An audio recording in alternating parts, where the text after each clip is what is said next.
Okay, may mudto na usab kanatong tanan Luzon, Visayas, Mindanao. Mayong mudto Philippines, may mudto world, may mudto universe. Ana na punta mga higala, din nga atong tulumanon sa kahanginan C&A Catechesis on Air. Og ako lang gihapon kini inyong ubos nga alagad Reverend Padre Edwin Academia Acab. Abeno adlaw na usab karon nga unsam tarong adlaw si karong adlaw nga pitsa 19 Huwebes no. Pitsa 19 na karon mga higala, Huwebes na karon og padayon kita sa ato ang mga ampuhan tunon ikaupat karon nga adlaw ay kaupat karon ka adlaw sa ato ang pagnobina pitsa 19 na no, pitsa 19 na gyud ta mga higala no. So muna nga padayon kita sa ato ang mga pagpangandam alang sa Pasko no, hapit na mga higala o sunod semana, sunod Miyerkules mao na gyud ang karong Miyerkules nga maabot Huwebes naman taron, sunod semana Miyerkules mao na gyud ang atong pagsaulog sa Pasko sa pagkatao sa atong Ginoo no. Muna nga karong adlaw ato nga timbayaon ug may mudto usab ang atong talahorong obispo Bishop Julito B. Cortez, ang atong station manager si Father Rama Ata, ang tanan nga mga kaparian Lukop, Kabisayan ug Mindanao.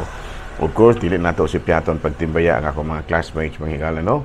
Si Father Obing Masyon dinha sa isla sa Siquijor sa may Larina, si Father Dami Hiramis dinha sa may Malalod, o gigamanusab si Father Tonton Arnaiz dinha sa may kining Batinggil. Ayan, ug ako mga classmates sa Cebu no, ako pang timbayaon tong higala no, basig makakita pod sila nato sa Facebook no.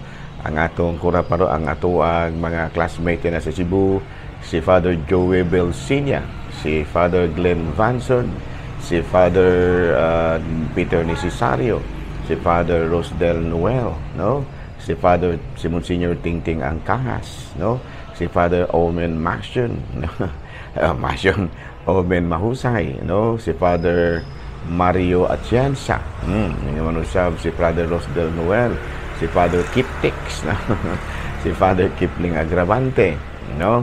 Ang usa na mga kakauban classmate may gala tuwa naman sa sabakan si Ginoo si Father Ike Herrera. Ayan no, gina sa Cebu dinapod sa kuan sa kining Leyte si Father Dudong Cordobes o gingamanusab si Father Samuel Papa. Hala no, uy si Father Narca kumusta na no, si Father Narca ang atuwa usab na classmate din ha no. Kumusta na no, nanghinaot kita nga ana kitang tanan sa Kapiskay Panglawas nga akong mga ambungan nga mga classmates kumusta na no. Ako po ay nga agaw din na sa isa kuan ang ako pong gawiks din na sa may Kalumbuyan no, si Padre kining Christian Durango manusam dinha sa kining kuan gihapon dapit pa sa Batinggil no, si Father Dodong Ruiz. So tanan gyud mga higala nato nga mga kaigsuunan nga mga kaparian nga nangalagad sa isla din sa isla sa Cebu, din sa isla sa kining Siquijor no, si Padre ato ang kong rektor sa unang higala no, si Padre Larry Katubi o si ako mga amigo nila no, si Father Ramon Duran no, si Father Jerry Flores, si Father kining Leonard Tan wala na diri sa kuan mainland na si Father Leonard Tan o gigamanusab kinsa pa man na nato mga kaila din ha no, Father J. Enriquez no, kumusta na no, o tanan gyud nato nga mga kaigsuonan nga mga kaparian. Hala atong padayon ta mahigala human sa mga shout out shout out arita mga higala sa kining Saint of the Day no, nga atong Saint of the Day karon mao si San Nemesio, a martyr of Egypt, born alive in Alejandra, no, Egypt, and during the persecution under Emperor Trajanus Decius, no, Trajanus Decius. And Nemesius was executed behind two. Uy, mura siya kuan, mura sa si Jesu Cristo, no, executed behind, in between two criminals, no. Hala no, so karong adlaw mahigala atong hinumduman si San Nemesio or Saint Nemesius. Hala no. Arita manghigala sa ato ang kining Vatican News or CBCP News, no? Kining Pope Francis giabi-abi ang mga Filipino communities nga gikan sa Espanya nga mibisita sa Roma, no? Gipahinomduman sila nga bukas ang mga nasod alang kanila ilabi na gayud kung anaa ang simbahang Katoliko, no? Kaya dito sa Espanya manghigala, ubay-ubay po natong mga Filipino communities dito, no? Naghiusa man po sila ng atong mga kaigsunan sa Madrid ug daghan pang uban na po yung tayo mga communities dito sa Espanya. Unya, Vatican News gisaulog ang sa atong talahurong Santo Papa ang iyahang ika-88 nga birthday na atong nakalabayng adlaw, no?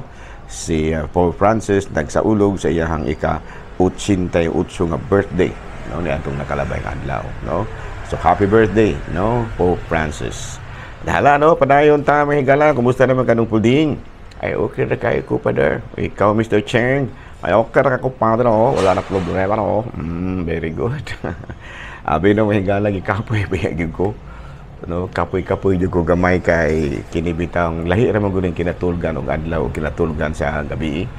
Ang atong kinatulgan sa adlaw gawas pa nga doon na pag manuktok sa kwarto kay kining naapoy naay mga importante, naay mga patay, naay kasal, naapoy mga magpapirma, guhoy una nga lahi ra gyud mo na nga ako maniguro jud kog sayog katulong magabi kay ug mga adlaw karong adlaw ikaupat na baya, no, pitsa 19. Ikaupat na kaadlaw sa ato ang pag sa ulog sa novena pizza 19, no, 19 ikaupat na kaadlaw karon. Nahala, no, kumusta naman ako mga igsoon, mga kaparian, kapoy-kapoy na gamay pero okay ra, no, manay gitawag, no, wala ra problema, no, ato ra gyud gihapon nga padayonon sa tumang kamalipayon, no, ang ato ang pagkasaulugan sa kining Pasko sa pagkatao sa Ginoo. Hala, no? Rin na tama higala sa ato ang sa ato ang katikisem, rin na ta sa una nato nga topic. Kabahin gyapon kini sa Espiritu Santo, no? December 19, expectation of the Messiah and the Spirit, no? By the way, higala, no? Kini ato mga topic sa ato nang gikutlo gikan sa CCC, no? Catechism of the Catholic Church. Expectation of the Messiah and the Spirit, no, pagpaabot sa manluluwas ug sa Espiritu Santo. Sa mga panagna ni Propeta Isaias, ato kanang masabtan natong basahon ang Isaias 43 versikulo 19, naghisgot kini og usa ka manluluwas, no? Ingon man usa ka bag-ong espiritu. Busa tungod lagi niining panagnaa ni Propeta Isaias, daghan ang mga katawhan sa Israel nga mituo niini ug nagpaabot ilabi na gayud ang mga kabus, no, kay matud palagi gihisgutan malagi ni Propeta Isaias nga ang Misayas, no, ang Mesiya nga moabot aduna gyud pagkaluoy pagkikugma sa mga kabus, no, ug mahimo kining katubsanan sa Jerusalem. Unya ang gipaabot nga Mesiyas gihisgutan usab sa una ug ikaduhang berso sa basahon ni Propeta Isaias. Ato kanang mabasa kung atong basahon, ato kanang masabtan kung atong basahon ang Isaias kapitulo 42 bersikulo 1 hangtod sa 9. Gipahibalo niini ang kahulugan sa pagpasakit sa usa ka Mesiyas, no?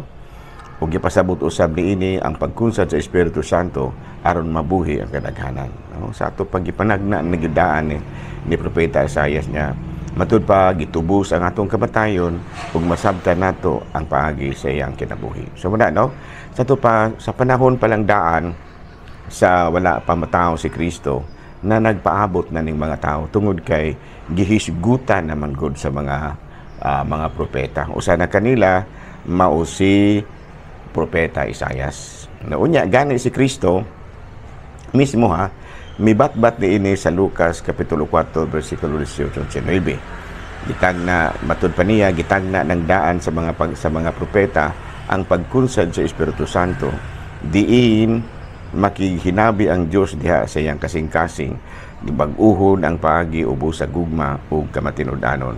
Gani si Pedro mismo usab human nga nabanhaw si Kristo panahon sa Pentecostes, mibatbat usab niining basahon sa mibatbat usab niining matud pa expectation of the Spirit. ang pagpaabot sa manluluwas ug espiritu. Ang mga kabus, no, matud palagi sa sa propeta Isaias, maugyoy grabe nga nagpaabot. Ngano man tungod lagi sa mga inhustisya ug mga matud pa pagpanglupig nga ilahang nahiaguman. Muna nga tungod sa panagna, no, sa mga Mesiyas, sa mga propeta ug sa pagpanagna kabahin sa espiritu, giandam usab ang pag-abot ni Kristo ug gihinluan ang ilang kasing-kasing. Sa ato pa, sayo na lang kaayo nilang nasabtan ang pagkamanluluwas o pagka-Mesiyas ni Kristo tungod kay aduna na may mga pasiuna nga pagtulunan nga gibatbat sa mga propeta, no? Dato pa sa atong title, Expectation of the Messiah and the Spirit, na anagina, no? Sa ato pa, sa atong kinabuhi, no, isip mga katawhan, we are also expecting the Messiah, pero dili lang kay pinaatungod kay kita mga nabihag sa usa ka grupo, kundi tungod sa nabihag kita sa bisan unsang mga kaulipnan, no? Siguro ang uban nato nabihag sa bisan unsa nga mga kaulipnan sa pagpakasala, no? Kinahanglan gyud na ato kanang si Kristo lamang gyud may makaluwas kanato ni ana, no? We will always expect Christ to really, no, to really can save us, ingon ni ana, no? Daghan pang mga kaulipnan nga atong nasinati ug sama sa nahitabo sa mga Israelita, ato gyud nga gi-expect nga maluwas usab kita. Muna nga aduna gyoy nga sa ulugon gid nato kanunay ang Pasko, tungod kay mao man kini magpahinumdom kanato sa maong klase sa pagpaabot. No, muna nga karon, pitsa 4 naman sa pagpaabot, malipayon nato kini nga sa ulugon, tungod kay nasayod man kita nga si Kristo mao ang gipaabot nga Mesiyas nga muluwas kanato gikan sa bisan unsa nga kaulipnan. Okay, klaro? Okay. Okay, padayon na ta ha. Medyo sa ko nang ginaingon, medyo kapoy-kapoy medyo gamay, medyo kuan-kuan gyud, medyo hugot-hugot dug jutay ang ato ang schedule. Kaya rin na ta sa mga pagtulunan o higala, mga pangutana. Padre, kung sa maghihitabo ang gilutos magyud ang mga Kristiyano sa panahon ni Kristo? Why are Christians persecuted? Why were Christians persecuted? No, number one is religious reason. No, tungod kay kinigong mga Romanhon, doon na sila ay mga Diyos-Diyos. Sila si Apollo, Aurora, Cupid, Neptune, no? Si Apollo, God of Light; si Aurora, Goddess of Dawn; si Cupid, God of Love; si Neptune, God of the Sea, ug daghan pang uban. Nga di man yun mo to ang mga Kristiyanos ini. Kay monotheistic man ni siya mga Kristiyanos. Ang ituhuan sa mga Kristiyanos, unang una, ang God the Father, no? Langitong Amahan. O ikaduha, ang kining si Hesus Kristo. Ikatulo, ang kining gitawag og Espiritu Santo. Kay usara gyud ka Dios ang ituhuan sa Kristiyanos apan tulo ka persona. Muna nga religious reason, tungod diini nasuko pag-ayo ang mga Romanhon kanila o usa sa mga rason nga nga gi-persecute yun ang mga Kristiyanos. And number 2 reason is political. Kini magong mga Kristiyanos murabag nag-anam og kadaghan nya nahadlok sila nga basig mo rebuilde o nya kini batok sa musukol o nya ba mga religious group nga musukol o nya sa Romanhon nga emperador na Romanhon imperyo o nya. Kung musukol ang mga Kristiyano sa kining imperyong Romanhon, maapil unya ang dili Kristiyanos. Kung kanira bagong mga Romanhon, muadto na kung makabantay sila nga adunay usa ka lugar nga usa ka grupo sa usa ka lugar nga mo rebuilde bato kanila, apilon tanan. No mo na gikahadlukan nila ni Caiaphas, nila ni Anas, muna nga niingon sila kay sa kitang tanan maoy mamatay, may pipilang katao ra mamatay alang kanato. Muna nga gilang ipangpatay ang mga Kristiyanos, una na ni ana mao si Kristo. That was before the time of Constantine. Kaya pag-abot sa year 300, no? BC dili kuan.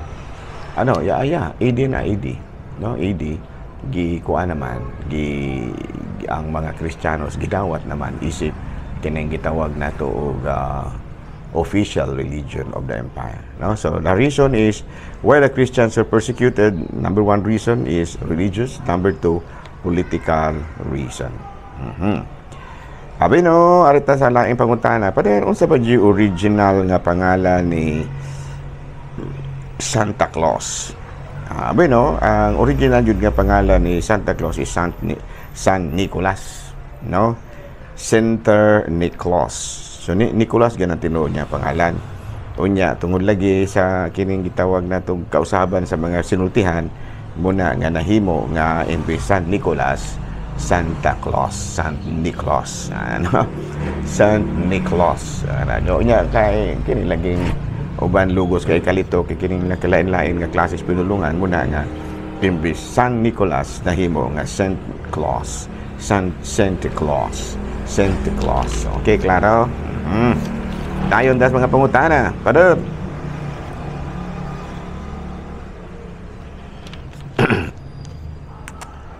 Another question.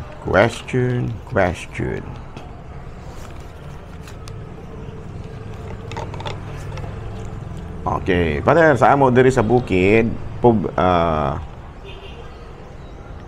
kinsa man ang nagtukod sa Katolikong simbahan. Duga naman yung pangutana ha, no? Abi na ko, doon ay mga nangutana, kinsa man gyud ang nagtukod sa Katolikong simbahan. Of course, ang atong Ginoong Jesucristo. Ato ka nang mabasa sa Mateo Kapitulo 16, versikulo 18. Sa diyang maingon si Kristo, "And I tell you, you are Peter, and on this rock I will build my church, and the gates of hell will not overcome it." No? Sa church history, the persecution of the church started in Rome by Emperor Nero. He accused the Christians of burning the empire. It was in Rome where Peter had been martyred, and St. Paul and their tomb were in Rome. But during the coming of Emperor Constantine, Christianity became the official religion of the church. Santo pa kung atong tanawon mga higala, no? Si Kristo nagtukod gyud sa iyang simbahan, no? Gamutod pa niya, no? Apan naabot ang panahon nga ang grupo lagi sa mga Kristiyanos nga nahimo ng simbahan gilutos sa mga Romanhon. Kay ngano man mo lagi na, no? Si Emperor Nero, kung malagi to siya, kana bang mahilig og party-party, kunya tungod sa party-party, nakainom na, nangahubog, accidentally nasunog nila ang Roma. No, unya, pagkasunog sa Roma, aron nga dili sa basulon sa mga tao, ang iyang gipasanginlan mao ang mga Kristiyanos. Muna nga daghang kay mga Kristiyanos gihumatay dito nagsugod. And of course, sa diha nga gipanglutos ang mga Kristiyanos, nangamatay po hasta ang mga kining mga martir, no? Sila si San Pedro ug si San Pablo, gani ang ilahang mga patayng lawas dito gyud ilubong sa mismo sa Roma, sa lugar nga diin anaa karon ang St. Peter's Basilica. Pero pag abot ni Emperor Constantino, no, sigon sa kasaysayan, unya na converted man lagi to siya into Christianity, Catholic Christians, iyang gihimo ang kining Kristyanismo nga official religion of the entire Roman Empire. Okay, oh, klaro na ha. Klaro na. So kana mga pangutana sa ubang relihiyon nga sila gyud ang unang gitukod, dili gyud na mao, no? Ug buto na naon, di kan gyud ang Christianity mo gyud tong grupo nga giapila nila ni San Pedro, San Pablo, mo mga original. And then asa-asa mga grupo nga gitahod si San Pedro ug si San Juan, ang mga apostoles gani giatong kanang matud pa gitagaan og pagdebosyon, mao na siyang relihiyon na niya kaluoy sa Ginoo, no? Kita ra gyud Katoliko may naaana gani ang St. Peter's Basilica owned yun na by Catholic Church. No, dunay usa sa mga timailhan, no, nga ang kining gitawag natong ang Katoliko mao gyud ang original nga religion. Gano man kita man jud mo itag-iya sa Roma, no, kana bitawng Vatican kanang St. Peter's Basilica. Nato pa kay kita may tag-iya ni ana nya mao man ay gitukod sa una ni Haring Constantino, gani diha man lagi gibutang ang mga patayng lawas sa mga santo, sila si San Pedro sa San Pablo. Muna nga makaingon kita nga ang simbahan Katoliko mao gyud ang simbahan nga gitukod ni Kristo. Usa sa mga prueba ni ana mao nga kita man mao ilagi tag-iya ng Vatican nga diin ana ang mga patayng lawas sa mga santos, no? Do may lain tag-iya na sa Holy Land, sagol na din na, pero sa Vatican Roma gina Katoliko gina kana ba nang gipuy-an bitaw ni Pope Francis. Klaro na na. Sa dinila na katakutob ha. Ay ra man kabalangka na no ang ato ang pagtuong Katolikanhon mao gina siya original nga religion pero doon na may mga ni protesta, mga protestante, mga iglesia ni Cristo, mga sabadista, sila wala na sila problema no sa mo na ilahang nakabot sila una-una pero mingon sila nga na sila mo ay unang gitukod ni Cristo dili kana igo ra silang ni protesta pero ang original jud nga ilang giprotestahan mao gyud ang simbahang Katoliko. So the original nga ginatukod ni Cristo mo ang simbahang Katoliko pero protestahan nila mo nang daghan na kayong mga protestante. No, klaro? Pero dinhi na lang una kita kutob, ako lang gihapon kining yung ubos nga alagad. Reverendo Padre Edwin Academia ka manamilito sab kaninyo ug manalangin kanato ang Dios magkagahom tanan, Amahan, Anak, Espiritu Santo. Good noon, Pilipinas.